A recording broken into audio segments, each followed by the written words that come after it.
página 17.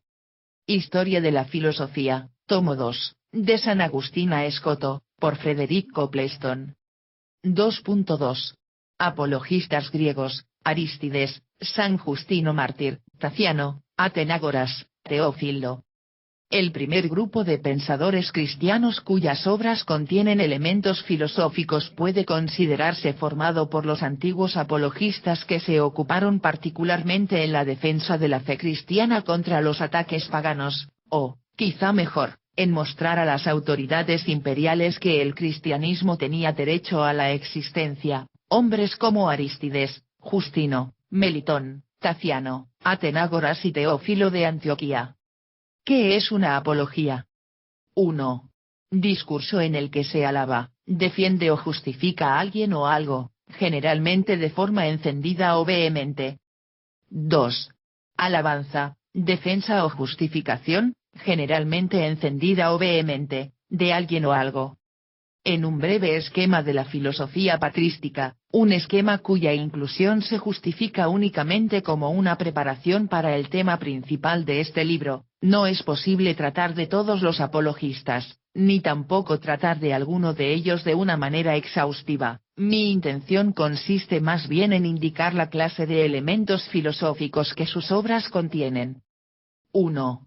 Marciano Arístides, al que se designa al comienzo de su obra como un filósofo de Atenas, escribió una apología, que debe datarse hacia el año 140, dirigida al emperador Antonino Pío I.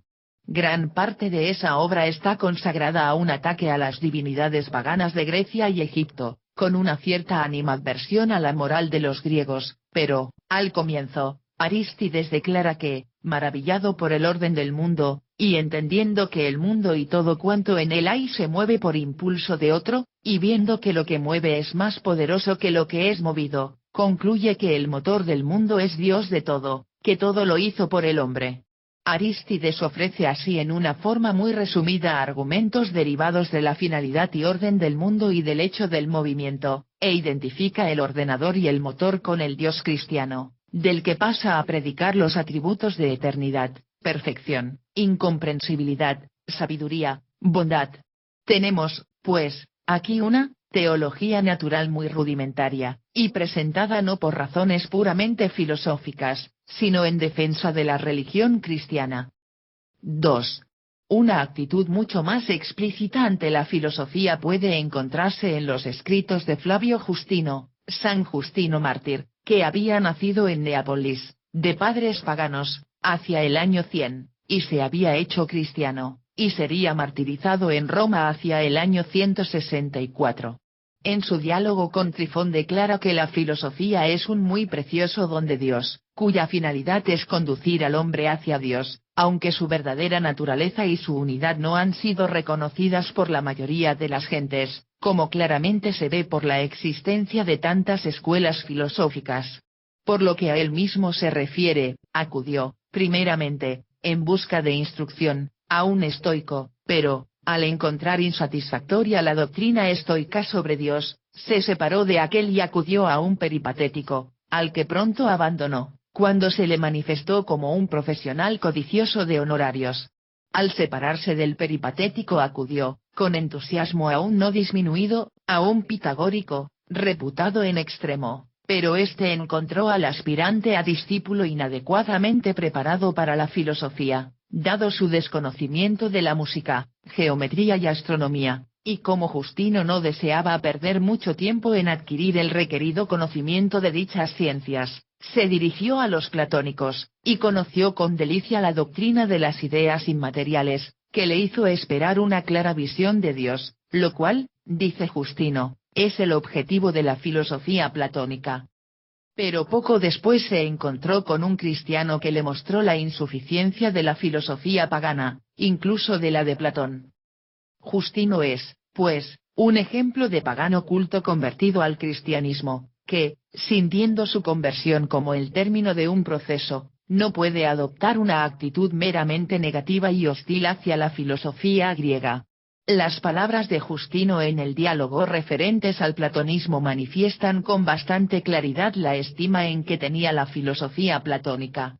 Justino ensalzaba la doctrina platónica del mundo inmaterial y la del ser que está más allá de la esencia al que él identificaba con Dios, aunque llegó a convencerse de que el conocimiento seguro y cierto de Dios, la verdadera filosofía, solamente se alcanza mediante la aceptación de la revelación. En sus dos apologías hace un uso frecuente de términos platónicos, como cuando designa a Dios como el demiurgo.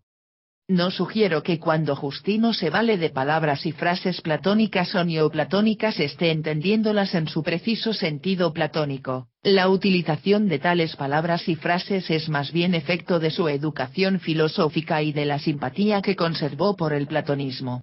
Así, no duda en apuntar ocasionalmente analogías entre la doctrina cristiana y la platónica, en relación, por ejemplo, con las recompensas y castigos después de la muerte, y su admiración por Sócrates es patente.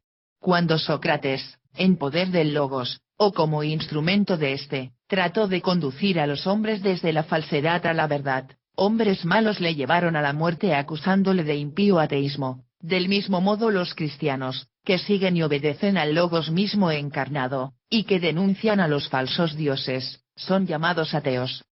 En otras palabras, así como la obra de Sócrates, que fue un servicio a la verdad, fue una preparación para la obra completa de Cristo, también la condena de Sócrates fue en realidad un ensayo o anticipación de la condena de Cristo y de sus seguidores.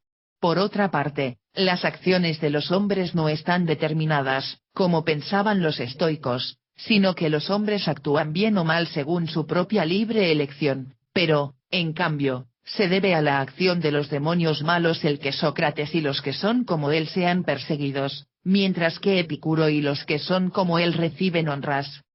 Justino no hizo, pues, una distinción clara entre teología y filosofía en sentido estricto. Hay una sabiduría, una filosofía, que se revela plenamente en y a través de Cristo, pero de la cual fueron una preparación los mejores elementos de la filosofía pagana, especialmente el platonismo.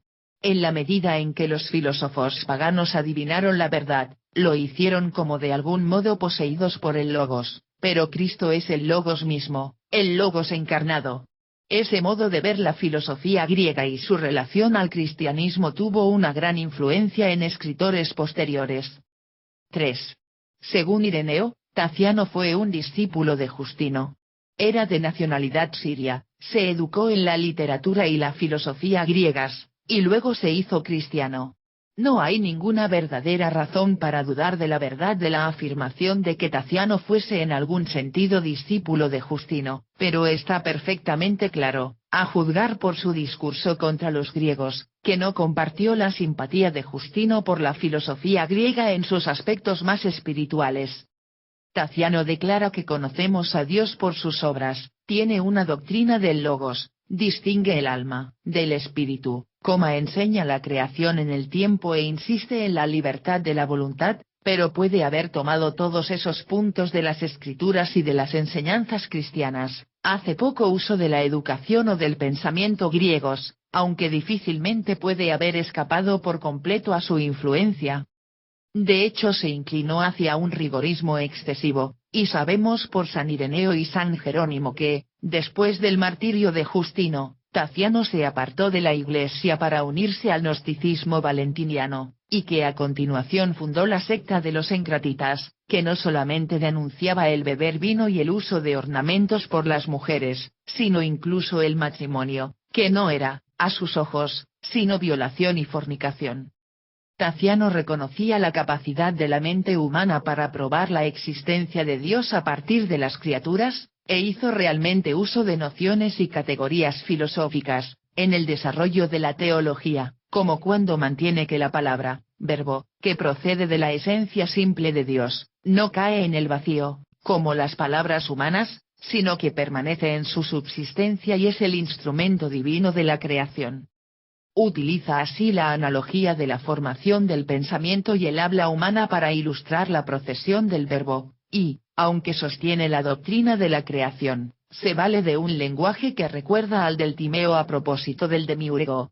Pero, si utiliza términos e ideas tomados de la filosofía pagana, no lo hace, en modo alguno, en un espíritu de simpatía, sino más bien con la idea de que los filósofos griegos habían tomado de las escrituras cualquier cosa que poseyeran de verdad, mientras que toda otra cosa que ellos añadieran no era sino falsedad y perversión.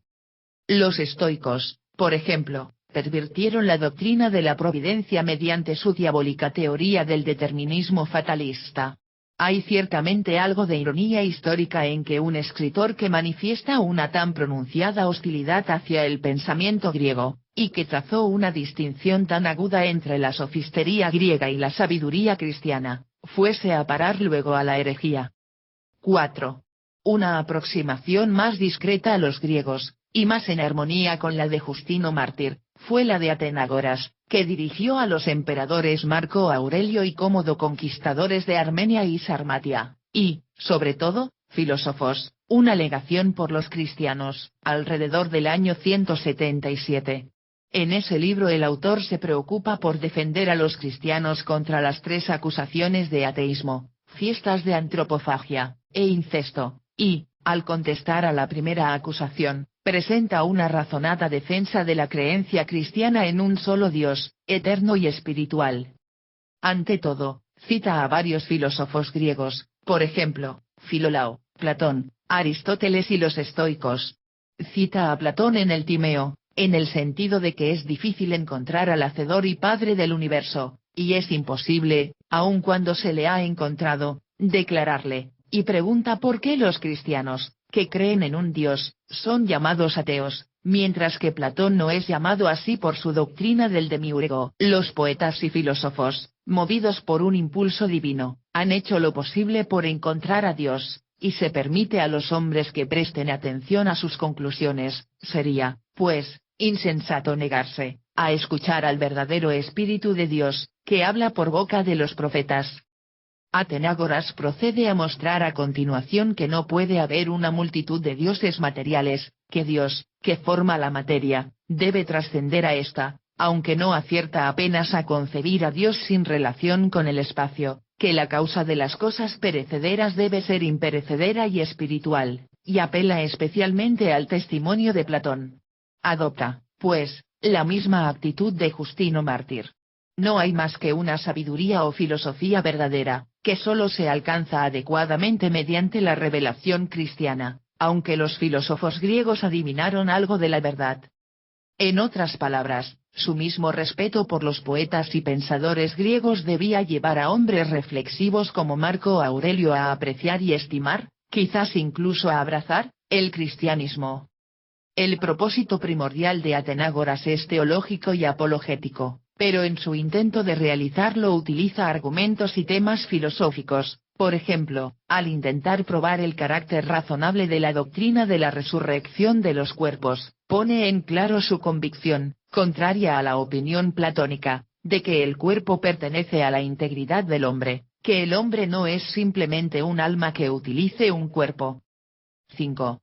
Una llamada similar al pagano inteligente fue hecha por Teófilo de Antioquía, en su Aotólico, escrito hacia el año 180. Después de subrayar el hecho de que la pureza moral es necesaria para todo el que quiera conocer a Dios, procede a hablar de los atributos divinos, la incomprensibilidad, el poder, la sabiduría, la eternidad, la inmutabilidad de Dios. Del mismo modo que el alma humana, que es invisible, se percibe a través de los movimientos del cuerpo, así Dios, a su vez invisible, se conoce a través de su providencia y obras.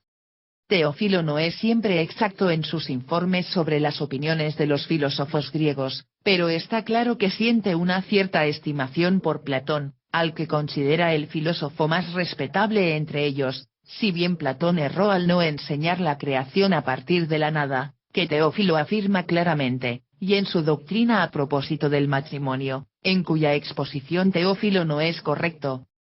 Página 20.